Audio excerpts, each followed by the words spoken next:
I think I've always been really inspired by my dad's patience. It's a people do what he needs to do today, but very willing to wait for a long period of time, knowing that certain things can't move until they're ready to move. Galway represents my family, my friends. But then there's like that sense of, I guess, the culture, singing, dancing, storytelling, and the landscape.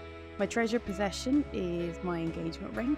This was given to me by my mother-in-law. So I think it represents Rose's love for Billy's dad, Peter. Their marriage ended when Rose was in her early 50s. Rose really showed resilience in that marriage breakup. So if I could have just a fraction of that love and that resilience in my life, I think it's profound. Hello and welcome back to These Three Things, the podcast that asks which person, place and treasured possession have made a profound impact upon your life and why. Today our guest is Sinéad Millard, a busy mum to two young girls living and working in London. Sinéad is the co-founder of The Makings, a coaching platform designed for a new generation based on her own experiences of coaching.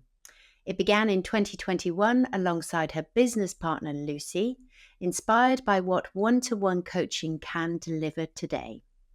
In her spare time, Sinéad can be found hiking, running, or cold water swimming. She says she loves a good chat, a good cup of coffee, and an 80s playlist. She is indeed a woman after my own heart. Above all, she likes to take leaps of faith and keeps her family front and centre to her world. It is a great privilege of mine to have Sinéad on today. Sinéad, welcome. Before we begin, can I start by asking how easy was it for you to choose your list? How easy. Thank you, by the way, for a lovely introduction. I'm just sitting back, loving listening to your voice as always. And I'm also joined by a lovely coffee. So I'm very happy about that. Second of the day. So when we first had our call, I was actually sitting on my sofa and you were telling me about the concept, which I loved. And I immediately had my list. And then I just said to myself, actually, I'm not going to go back over that because my head will just get in the way. And that just felt like the right list. So I really haven't kind of tried to edit that or change that since our first conversation. Oh, good. I'm so glad it came to you instantly because it doesn't for some people. They have no idea. And I always remind people it's not the person you love the most, but that individual that sort of set your path, who inspired you or who you keep coming back to for your advice or your mentorship.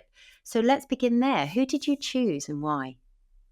And interesting that you just said that set your path and that inspired you. And I got up early this morning and Billy was doing drop off, which is lovely. So I did walk along the river and I thought, okay, let my, have a, when it comes to planning, for me, it's more take a walk, see what comes up. And when I was thinking about the person who is my dad, Donal, inspiration was the first word that came to mind because he has inspired the path that I've taken. And it's interesting because I think maybe I would have resisted that a little bit in my earlier years, my 20s and 30s, and questioned whether or not perhaps I hadn't fully understood my own individual purpose and was I clear that this was the direction that I wanted to take. And I think I've realised that I have been inspired by my dad's career. I think beyond his career, I think career is quite limiting in that context. I think I've been inspired in terms of how he's taken risks, how he's tried things, experimented, how he does business, how he thinks about business. All of that has inspired the direction that I've taken today, and it continues to inspire me.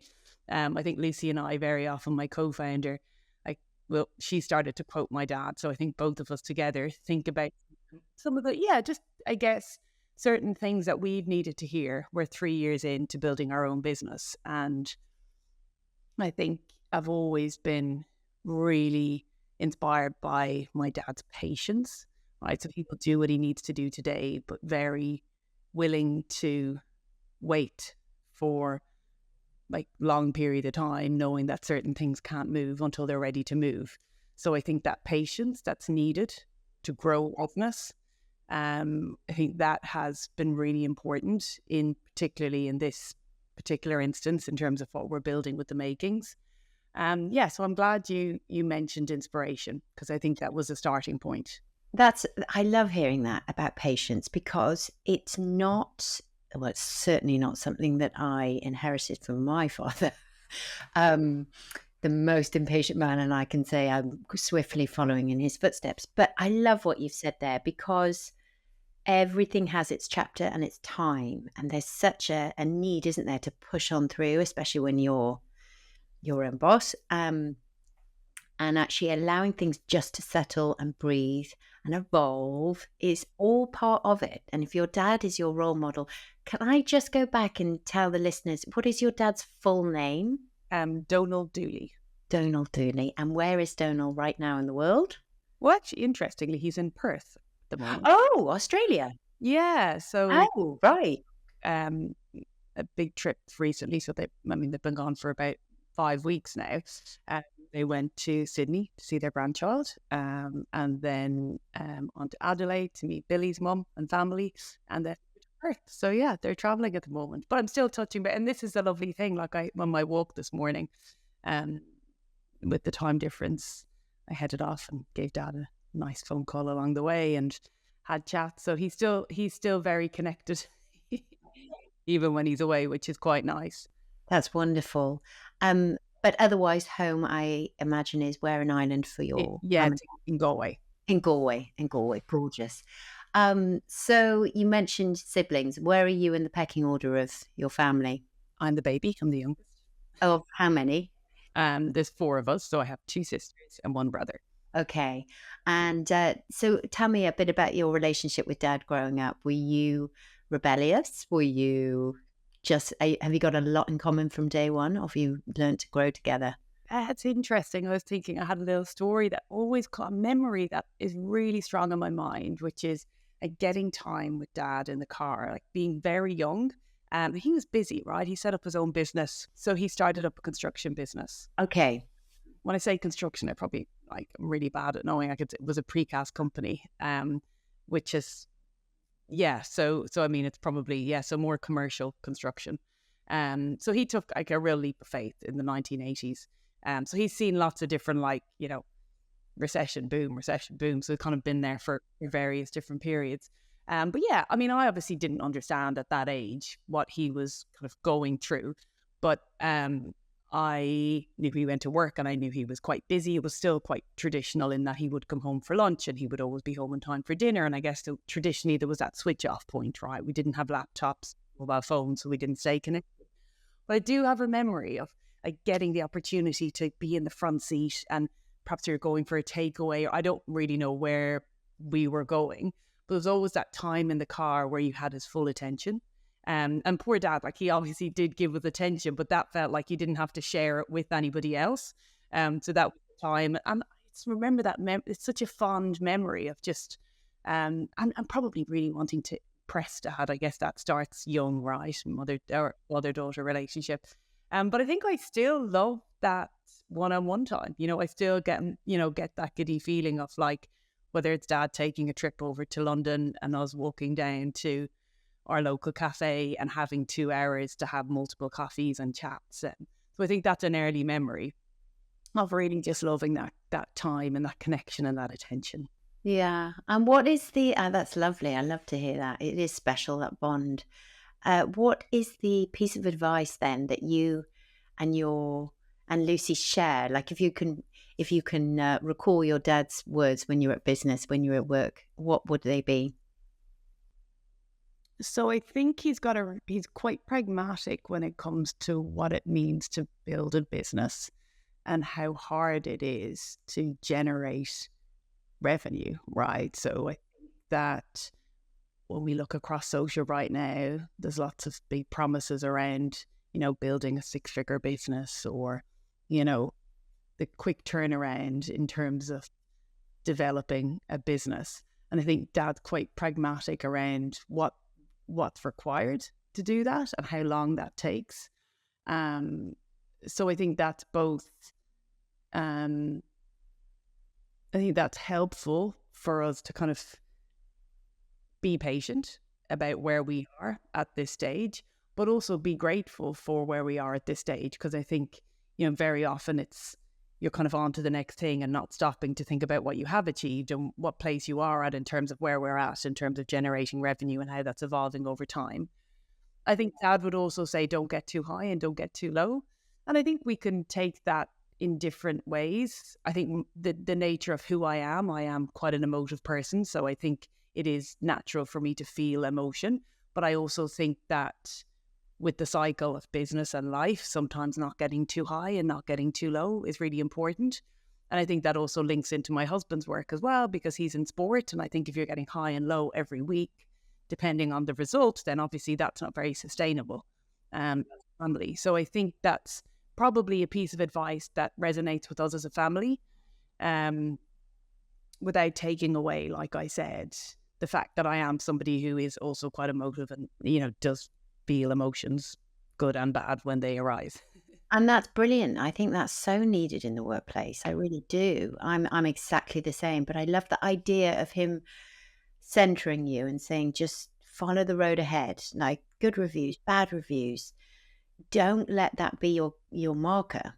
Just trust in putting one foot in front of the other, showing up each day, and maybe not wishing it away. It's a bit like when you first become a parent and you just can't wait to get to certain stages. And then before you know it, they're at school and you're like, I'd have anything to have those days back. Well, not anything, but I would have just to have a snippet again of those stages. So just staying present to the process and being patient with your success. And I guess never giving up.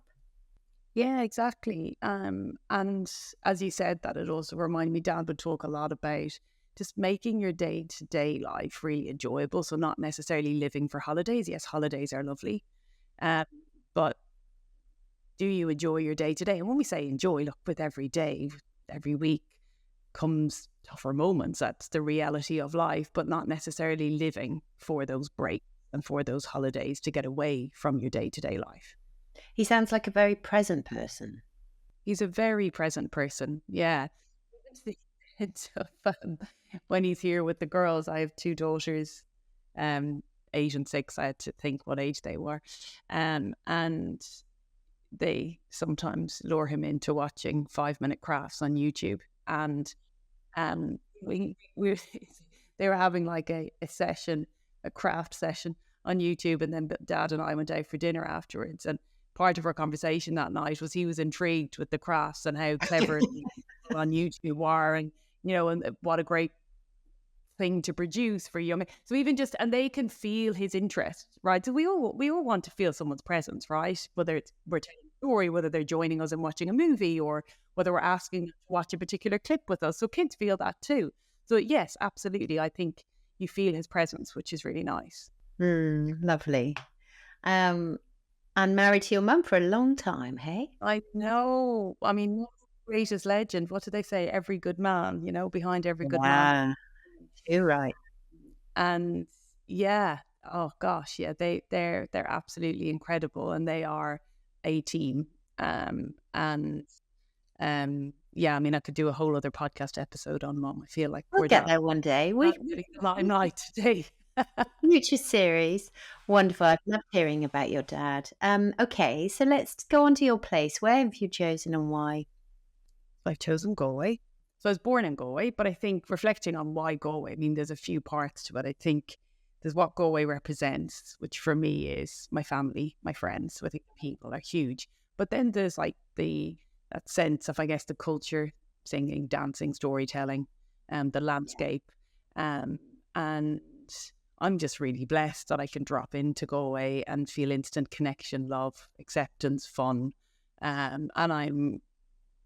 Whilst we're living in London, it's very easy for us to drop home, which is really nice.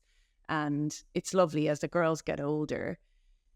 They've really been a part of, I guess, what it means to be Irish and what it means to be from my family, and how we love to get together and sing songs. And I'm so incredibly grateful for that, because I think that sense of belonging and knowing your roots and where you've come from is just so important. And whilst they may not have, the grandparents in their life on a day-to-day basis, making sure we can stay as connected to that as possible is really important.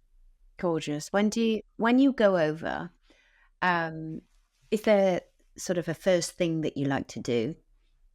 Oh, that's so funny. There is a first thing that I love to do. So we get picked up in Shannon Airport.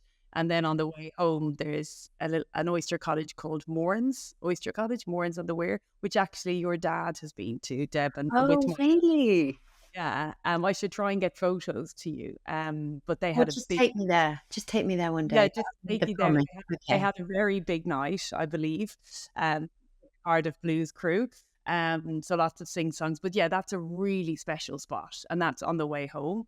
So that's become a little bit of a tradition. And forgive me, do you stop and eat oysters? Is that the point? Yes, I mean, yes. So we eat oysters, food, Irish coffees, gin and tonic. Gorgeous.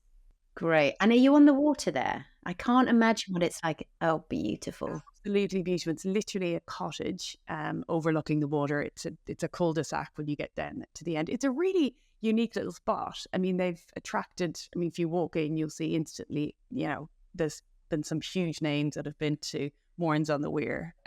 So it's a really well-known little spot. They've had, I mean, U2, so you can Bono that's been up there. Also, the chorus, obviously lots of Irish, but also some really big artists. Can't bring them all to mind right now. Yeah, it's a special spot, and I guess for us that's not necessarily the draw. I mean, it's 20 minutes from my home house. It's where Dad would have dated on Saturday nights when we were growing up. So it's just a really unique little spot. So I think stopping off there, then heading to my mum and dad's house, which is the girls' favourite part in terms of getting in. And then there's a little pathway to my sister's house. So the girls love that feeling like nobody ever asks if they can visit Nanny and Grandad's. They just open the back door. Brilliant. And how it should be for children. Yeah, that's wonderful. Yeah, so that's really special. I have to say, as someone who really loves oysters, that would be heaven for me, because I think two of my favourite things in the world are Guinness and oysters. So I think I would suit Galway really well. You'd suit Galway and you'd suit the Oyster Festival. You'd be perfect. When is that? September. Is it? Wow. Okay, I'm keeping that one in mind. Do you have any plans to go back this year? Yeah, I'll go back. So I mean, so my parents have been away, so I would have gone home at Easter, but they were away, so we'll go back in May. And yeah, like I start to feel a little, if it's more than 3 months, I start to feel, and yeah, because it's very close and we can do a 4-day trip and that's fine. And then we'll also take a slightly longer trip, over the summer as well. Are your friends that you grew up with, are they still there? Have they moved on? Have most people moved on, or have you got one or two really old besties still? My 3 besties, Anya, Nikki and Elle, who have been best friends with since I was 5. So Nikki's in Dublin. No way. Since literally reception? Yes, exactly. Yeah, actually one before reception. What we refer to as the Nina, which is our Irish play school. Oh my goodness! You've all are you all, like the 4 of you, still to this day? That's really unique. It's very cool. It's very cool. And I'm absolutely, I think when I talk about, when you ask about place, I mean, that's a huge part of it, right? It's absolute. I don't really know how to describe it. I was chatting to Billy about this the other night. I'm just really lucky in that I've had my 3 best friends from a very young age. So I've never really had to, we've always been a very kind of warm and supportive and kind group. And we started out in primary, we continued on to secondary. We've always stayed tight. So I'm looking at my now 8-year-old and her having to manage, as they go into year 4 and they're dealing with different friendship issues and just managing a bigger group. And that's not something I ever dealt with. It brings great skill. It's not a bad thing. It's just different. I think I've always felt really grateful that that's been there. And then it's just continued into our adult years, which is really lovely. And they are in Galway, sorry, they are at home. Elle and Anya are, and Nikki is in Dublin. But our kind of eating place is still Galway. Galway, gorgeous. Oh, how special. Right. Well, I'll keep the September date in mind. That's very exciting. Okay, let me ask you, if I may, what have you chosen as your treasured possession? My treasured possession is my engagement ring, which Oh, beautiful. Tell the listeners what it looks like for those who aren't watching. so it's a blue sapphire and oval with little diamonds surrounding it. And this was given to me by my mother-in-law, Billy's Can you mum. just show me at the camera there? Oh, it's beautiful. It's like a Princess Diana ring. Special. Gorgeous. Very lucky because I mean, my nails are never done, but I actually have matching nail polish. They look lovely. Never happens. Yeah, it was so nice. So Billy and I got engaged when we were living in New York, and um, there was kind of zero planning involved. So there was no talk of ring, and I've never been I wasn't somebody who knew what my engagement ring was going to look like. I didn't have a plan in mind. So Billy's incredibly close to his mum. So when we were chatting to her and sharing everything with her, she said, look, I'd love to send my ring over, zero pressure. If you don't want it, that's fine. So she popped it in a little envelope, as you do, and sent it in the post. And I tried it on and it was just perfect and it was heaven. And for me, it just represents the absolute trooper that Rose is, right? I think it represents her love and resilience, and she's an incredible woman. So I mean, she would also, I think she could come into my person, but this is perfect because I think she can come into my possession through my ring. So this is Rose Millard, your husband Billy's mum, who is based in Adelaide. Okay. Oh, of course, 'cause your parents have just gone to see her. And that ring that she posted from Australia, I love, just landed on your door one day. But what you just said then, it fitted. I mean, that is quite exceptional to have a perfect fit for a ring. You know, that's unique in itself, and it does. It just fitted perfectly. Yeah, it was crazy, like absolutely crazy.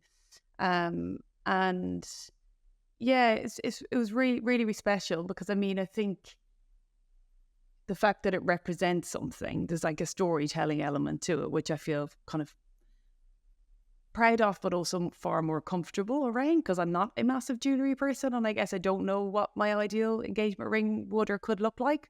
So I think for it to represent something that matters to me is really lovely. Could you just tell me go into that a little bit? Like, where's the sentiment or where's the connection for you? But bar the fact that you love your mother-in-law, which also is unique, special. I don't know if everyone says that, but you know, that in itself is wonderful, isn't it? It is wonderful.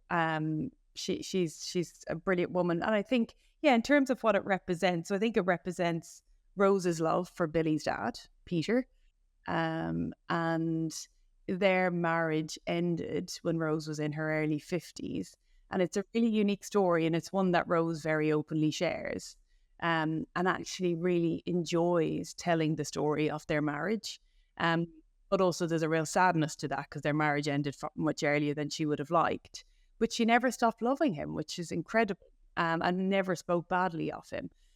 So I think Billy's very proud of their marriage, even though he's also very sad that their, marriage didn't go on for longer. And I think I mentioned resilience, and I think Rose really showed resilience in that marriage breakup, where I think her life changed very quickly with two teenage boys, Billy and his brother, and her going back to night duty and various different things that she had to do to kind of pick herself up and keep going. So yes, if I could have just a fraction of that love and that resilience in my life, I think it's profound. That's beautiful. And obviously your girls, well, you have the two daughters, they'll have to share this beautiful heirloom that they'll inherit one day. And I guess, how much do they see that, Grandma? So when we first got married, Rose would come and spend, so we'll be married for 10 years in June, and up until COVID, Rose would spend 3 months a year with us. After COVID, her mobility has kind of decreased. Mentally, she's still wonderful and still has her sense of humor and all of that, but not necessarily able to fly this far. So we've been heading out to spend time with her. So despite the fact that they don't see as much of her as we would like, they're incredibly connected to her. I mean, we're always on FaceTime with her.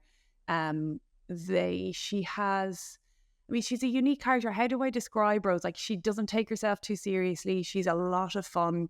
She is the absolute life and soul of the party, and they've experienced all of that, right? And I think if they can take, I think that, you know, her sense of humor and the fact that she doesn't take herself too seriously and what she brings to a group is, they've seen that and they've experienced that. So I think that's huge.